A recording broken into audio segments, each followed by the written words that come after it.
Welcome, everybody, to another amazing podcast with your host, your boy, Curtis Warden. My show is called Nailed It. My personal company is called Urban Restoration. I design, build custom houses for my clients. I'm going to turn myself down a little bit.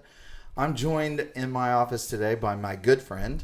Actually, we're probably not even, I wouldn't say we're best friends, but we hang out a whole lot. Because the reason why I wouldn't call you my best friend is because we're almost like brothers. True. Right? Yes. I would say that you and I, the difference between a best friend and a brother is, I think, the amount of arguments you get into. Yeah, probably so. We hang out. We hang out a lot. We've been a part of each other's lives for the last 4 years. I would say every major event, every major holiday, we're all together. Correct. Me, you, Burr, Carlos, Greg. Yeah. And we call ourselves the Lake Junkies. Yep. I was allowed to be in this group. I did not know anything about surfing on the water behind a boat. And he took me out one day. This was the one that changed our relationship. You took me out, just you and I. We stayed in your house in Conroe, and you taught me how to surf. Yeah, that was a good day. That was a great day. That was the day that taught me about focus and breathing and balance. Patience. And patience, yeah. Because I was up and down, and you were just trying to get me to let go of the rope. And the reason why I'm not going to forget the day is because as soon as I let go of the rope, you screamed onto the video. You said, "You're surfing." And you were so excited because it was just me and you on the boat for a long time. And then Shane joined us. Yeah, you're right. So it was a good time. So for everyone that doesn't know you, give us a backstory. I mean, so basically, I'm in the insurance business. You know, I grew up in Houston. My dad's from Egypt. My mom's from Cuba, so it's a very unique, interesting mix. I played soccer pretty much my whole life. Went to straight Jesuit high school. Went to Texas Tech. Graduated, started working for New York Life, and then I decided to open my own business called EIG, and I did that in 2005. And here we are today, still doing insurance from many, many years. So, and the reason why I'm bringing Tommy on the podcast not because he's just one of my closest peeps, but also because he is a very unique character in the way that he has built his business. The story behind how you've built your business, to me, was, I don't know, is just an old-fashioned way of doing it, and how the success and the longevity, how you did it, more people should just be looking at your model and replicating. So you graduate, you go to, what did you say, New York Life? Yeah, you went to New York Life. And then when you made talk to me about when you made the decision to join the Houstonian.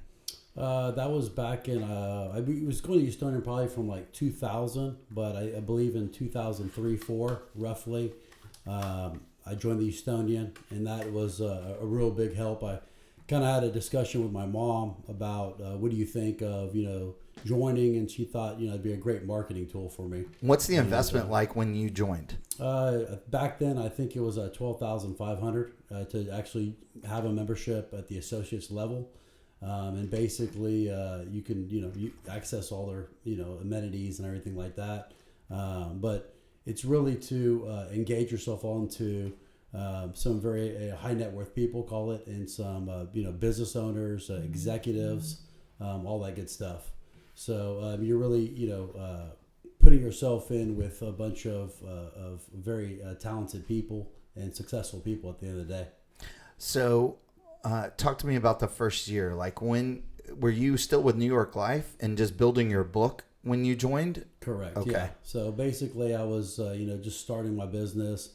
Obviously, I'll talk to anybody and anybody. Yeah, and this is true because there's nobody that doesn't know Tommy. When we, what's my name when we walk in? I have a weird name. My name is not really Curtis Warden when we go to Houstonian. He calls me some other name anyway.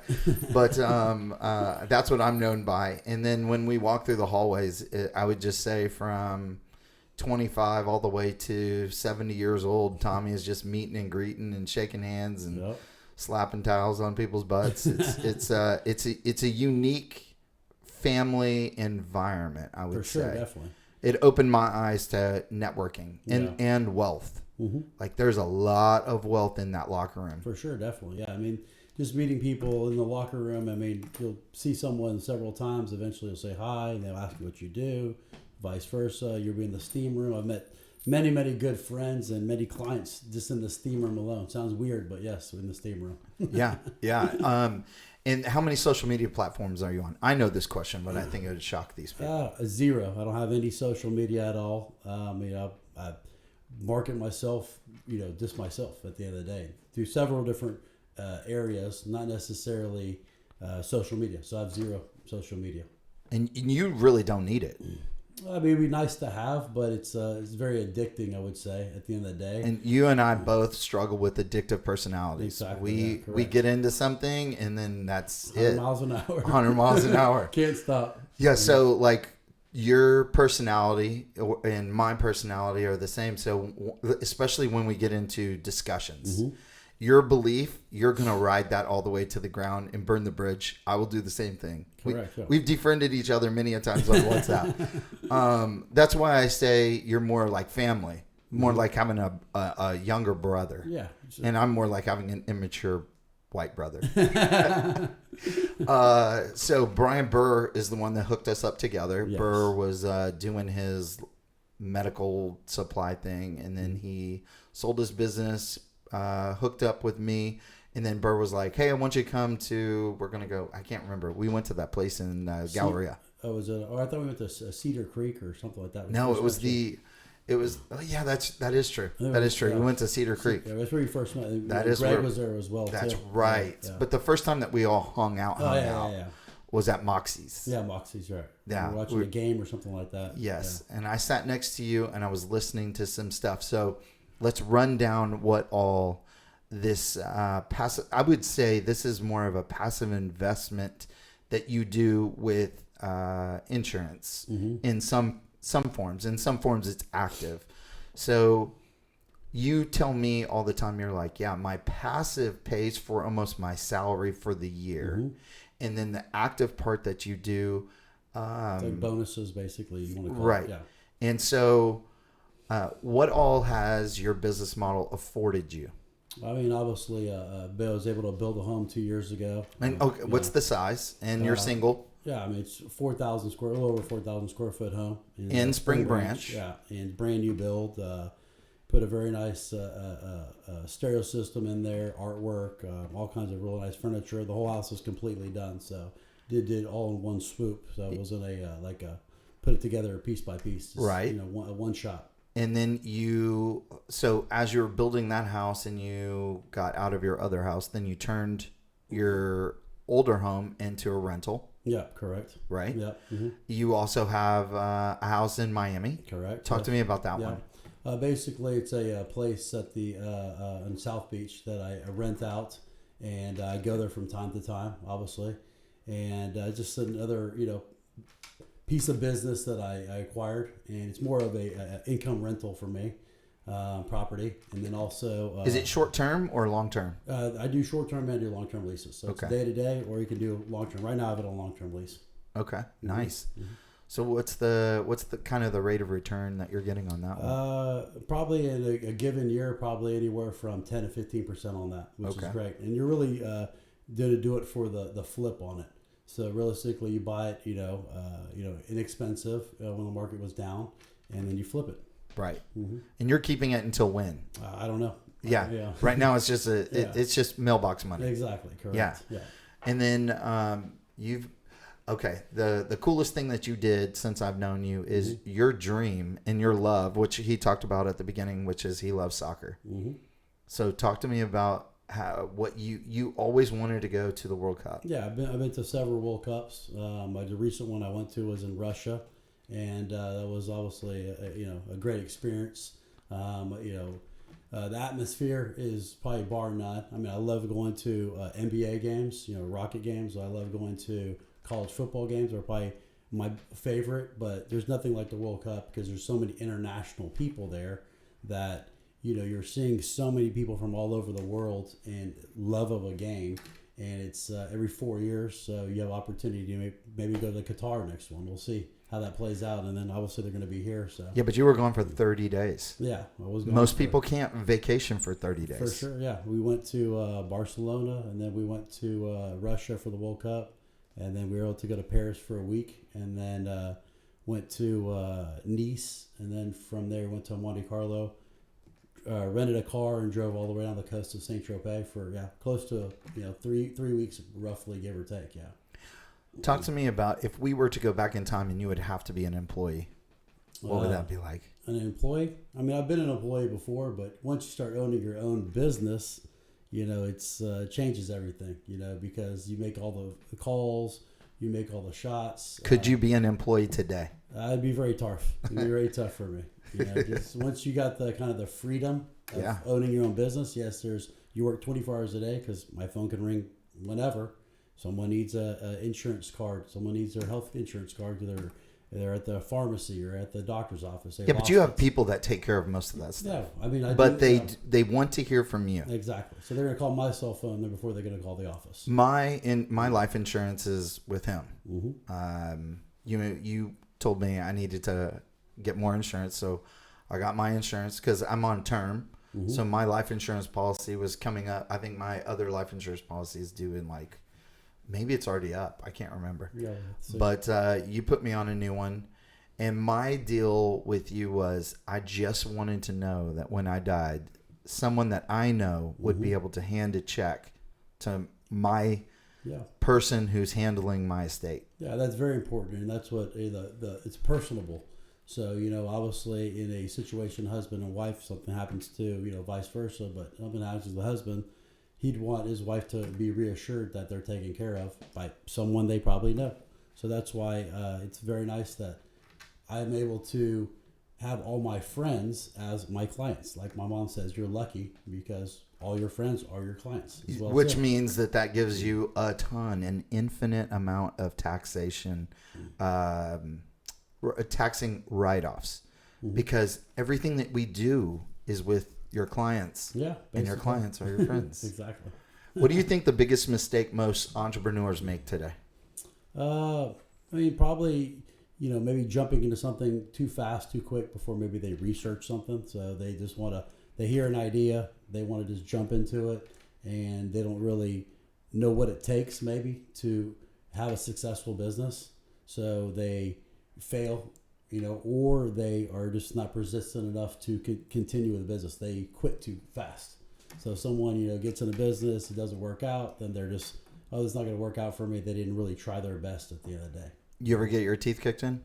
Yeah. I mean, there's several times when I was at New York Life where I said, hey, this is not for me. Let me go do something else. You might make $10,000 one month, and then for the next 3 months, you don't make any money.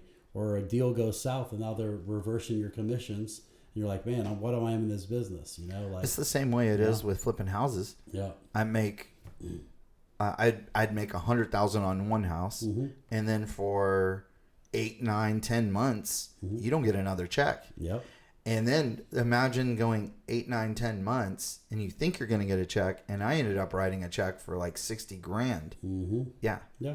I lost big. Very, very, very, very similar business, and so, at the end of the day, you're just thinking, what am I doing, or if I'm wasting my time, or I wish I could be doing something else. I'm sitting here calling people, and no one's answering the phone, and no one wants to take my meetings or anything like that. But you have to push through at the end of the day and really maybe think outside the box and think of other ways you can do business. So I'll give you an example. I had a partner at New York Life, and we used to go to Babies R Us on Saturday mornings, and we had a connection into that. We'd go to there, we'd set up a table. I had a big old Yao Ming poster on one side and a big old Shaquille O'Neal poster on one side that were life size. So people would take pictures. Yeah, they'd come up, and then we'd have a little raffle, and we'd say, hey, we're doing a little raffle for, whatever we were doing at that time. And then we'd collect information from people, ask them if they wanted to get life insurance for themselves, for their kids, college funding,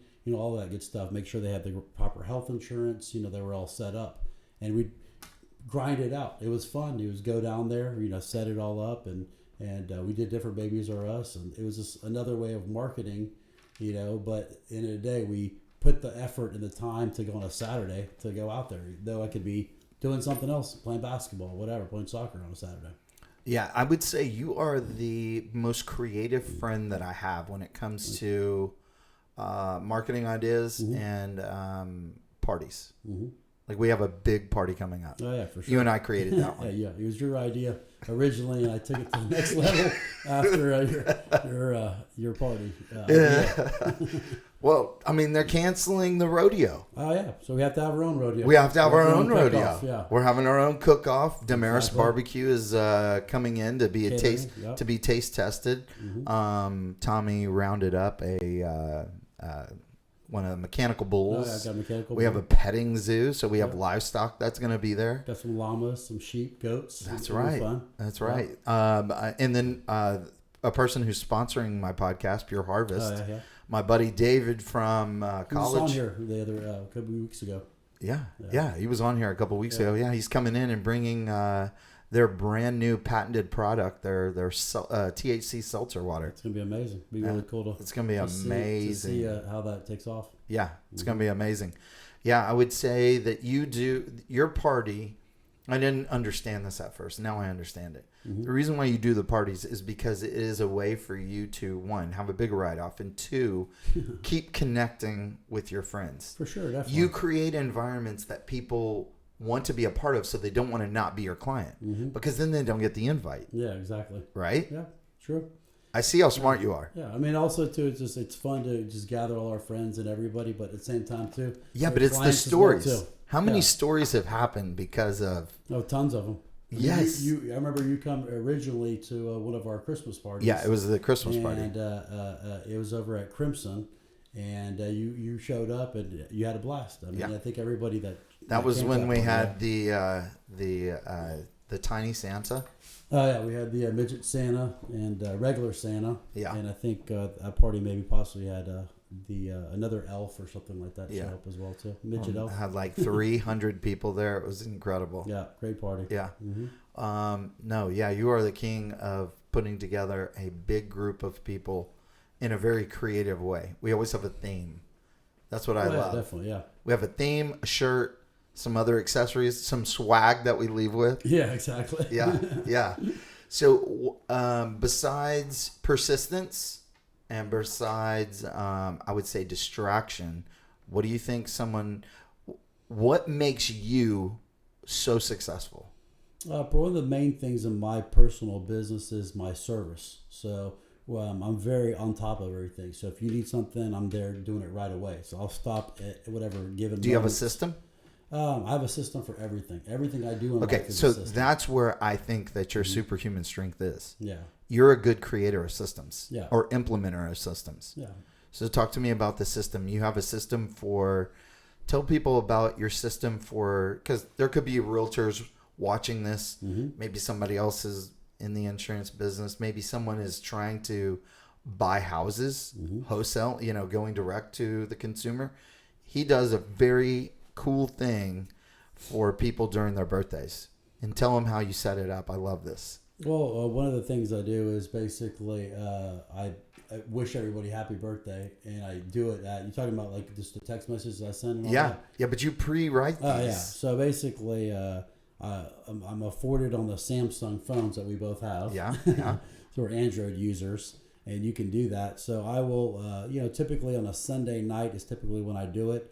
I know everybody's birthday in my calendars, so I don't want to miss them. So what I do is I go ahead and pre-write the message and usually attach some type of image, a little GIF or JPEG, something funny, or a jib jab. Yeah, I used to jib jab for a while. Yeah, he's the reason why jib jab is still in business. Exactly. So basically, what I do is I'll write a message out and then I have it sent in early morning. So I'll be one of the first people to wish you a happy birthday. Yeah. And it could be a client, or it could be my personal friends, their family. Typically, it's friends and family.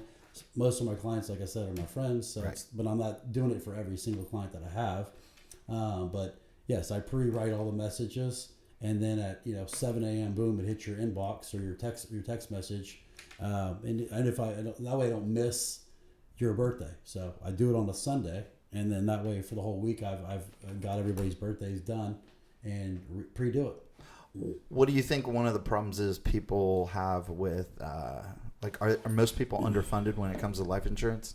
No, definitely for sure. I mean, it's a hard thing to calculate, and obviously people are, their net worth is increasing over time, and their assets. So obviously, it's always good to revisit, what your coverage is, just to make sure if something ever happened tomorrow that you're taken care of, or having permanent policies for the future. So there's people that say, okay, I'll buy a 30-year term, but then they get permanent insurance, and then they come to me within 30 years and like, what do we do now? Well, we should have got some permanent insurance.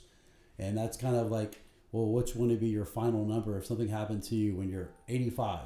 Well, how much money do you want to leave your family? Some people might say none. I have plenty of assets. I've got plenty of money. I'm going to leave that to them, the ranch, this, that. But then there's estate plan problem cases. So you have to plan for that. So you use insurance to pay for that, for the estate taxes at the end of the day, so you can keep your businesses intact at the end of the day. But yeah, most people are well underinsured.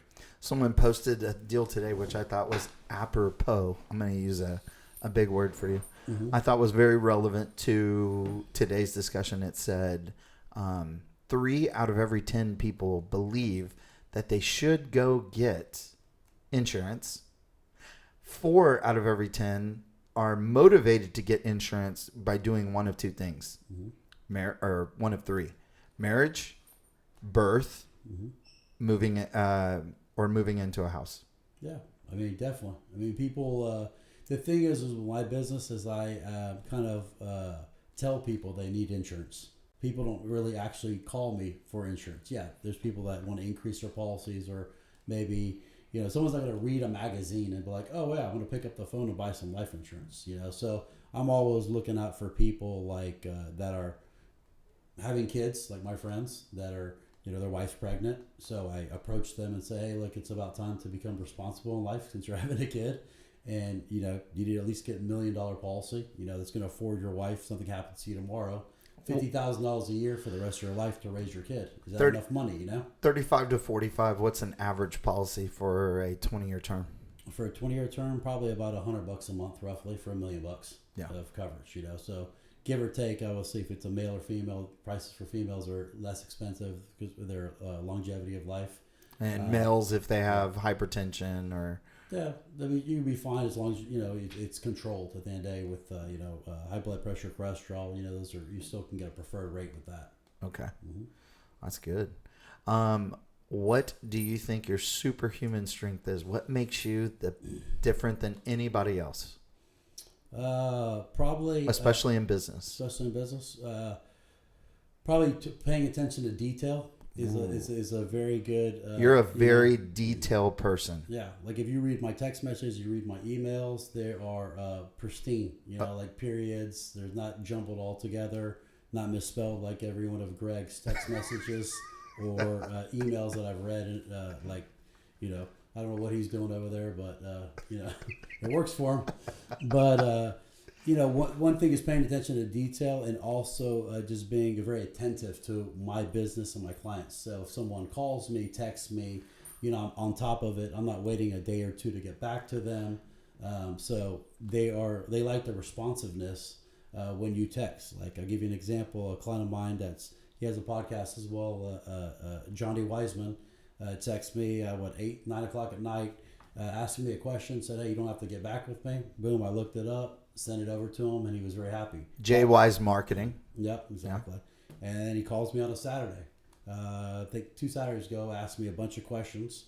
I pick up the phone, answer all his questions. I'm in the middle of something, but hey, you know what? Clients come first at the end of the day for the most part, I'm going to challenge your superhuman strength being detail, and I'm going to say your superhuman quality is you're the most resourced person in Houston, Texas. Thank you.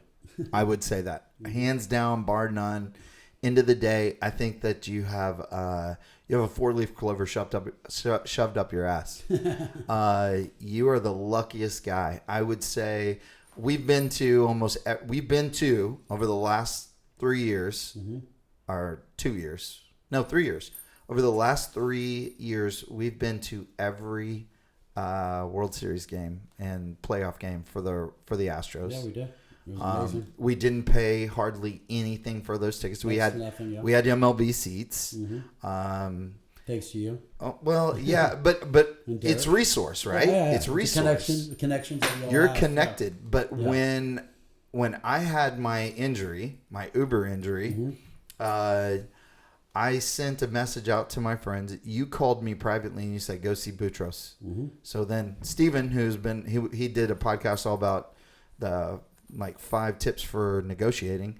He came to me from Tommy. Mm-hmm. Tommy knew him from the Houstonian. I know from the Houstonian, and we're basically like family. His dad and my dad go back way back in Egypt. So we introduced our folks together, but they went to the same school back in the day.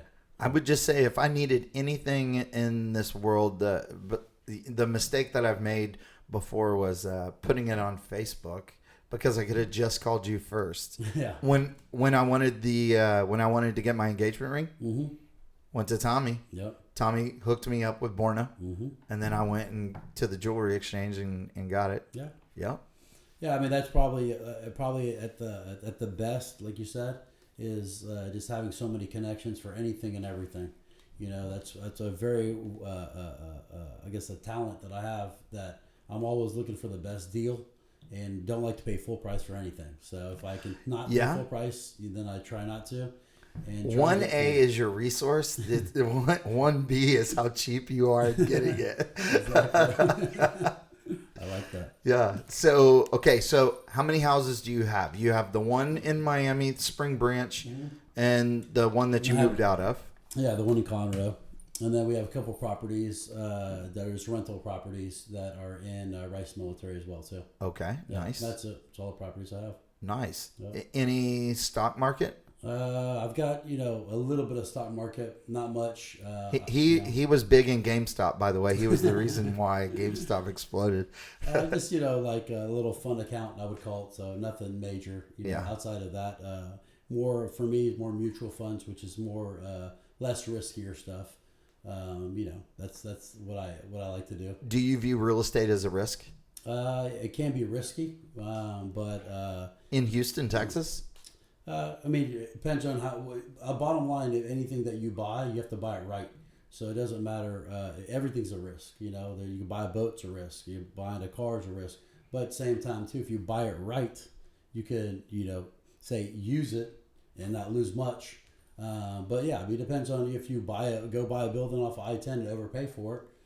You never know with the market. You have to hold it till it goes back up. So it's really the class of property that you would buy that would be the risk. Because if you're buying a single family, the only way you could pay too much is if you're buying cash. Yeah. If you're buying with a loan, the underwriter's going to catch it. Yeah, exactly. They're not going to let you. Yeah, there's a risk to everything, but yeah, at the end of the day, I would say that, buying real estate's great. That you could, if you can afford it and you can afford to hold on to it, it's only going to go up. What is your goals for 2021? 2021, really just to expand on my life insurance business and also my health insurance business. That's my 2 things I'm focusing on right now. We do disability, we do long-term care, we do all the insurances, but my main focus is to expand on that and to create more health insurance options. Clients. Yeah. And we'll see what the future holds for us with the health insurance market alone. I'm hoping to God that eventually they're going to reduce these prices and premiums because they're getting out of control. It's a mortgage at the end of the day for these families. $1,500 to $3,000 a family is a very steep price to just pay on health insurance. Yeah. Every single month. And I would say a lot of people listening to this podcast, we all have the individual policy. We don't have group policies. Yeah, there's a lot of people out there that have individual policies rather than having it through your business. We can do it through your business, obviously, with a PPO, but there's you have a way of doing a group policy. Yeah, I do. So tell people about that creative way that you came up with. So I think it was in 2010 when Obamacare started. I think it was March 2010. They came to us. Blue Cross Blue Shield was the main company. and said, hey, we're going to get rid of all PPOs in the individual market. Well, at that time, I had like 1,200 clients just in individual policies. And these are clients I just, over time, are entrepreneurs, self-employed, or as basically the clients that I inherited. You know, I do their life insurance, and they're like, hey, can you do our health insurance? Like, yeah, why not? I'll do it. Not necessarily in the market, but I just grew that business at what I call mailbox money. And then it grew into a lot of people. So I was getting phone calls saying, hey, I do not want an HMO. I'm going to get out of HMO. It's a disaster. I can't go to any of my doctors. My kids can't go to any of their doctors. So I got very savvy, and I worked with a guy named Travis Vargo that went to Texas Tech with me. And he helped me create businesses, entities through the Secretary of State. And at the end of the day, we were able to create a lot of husband and wife groups. So the husband and wife own the company, or partnerships is what we need, at least minimum 2 people. And we're able to create a business that has health insurance within that business. So that way we can get a PPO at the end of the day, because to get a PPO, you have to through an entity. So I came up, basically the idea of teaming up with an attorney, and in 2 or 3 days we get you an entity, and then we put health insurance through that business. So that's what I created. How can people get in touch with you? They can call me. Office number is 713-370-2729, or you can call me on my cell at 832-305-6885. What does EIG stand for? Gawley Insurance Group. Gawley Insurance Group. Yes, sir. So everybody knows him as Tommy. I know him as T Money. Mm-hmm. That's his nickname. A lot of people know him as T Money. Single women in Houston, Texas, between the ages of 25 and 29, and unhappily married moms between these same ages. But anyway, that's my boy Tommy. I thank you so much for coming in, man. Thank you for having me today. It's been a pleasure. Hopefully some people on here who are underfunded in either life insurance or health insurance, you can hook them up. Definitely, for sure. All right, my man. Thank you, brother. Thank you for everything. All right, thank you guys for watching another amazing podcast. It's my show. That's my company, Urban Restoration. Follow me on Facebook.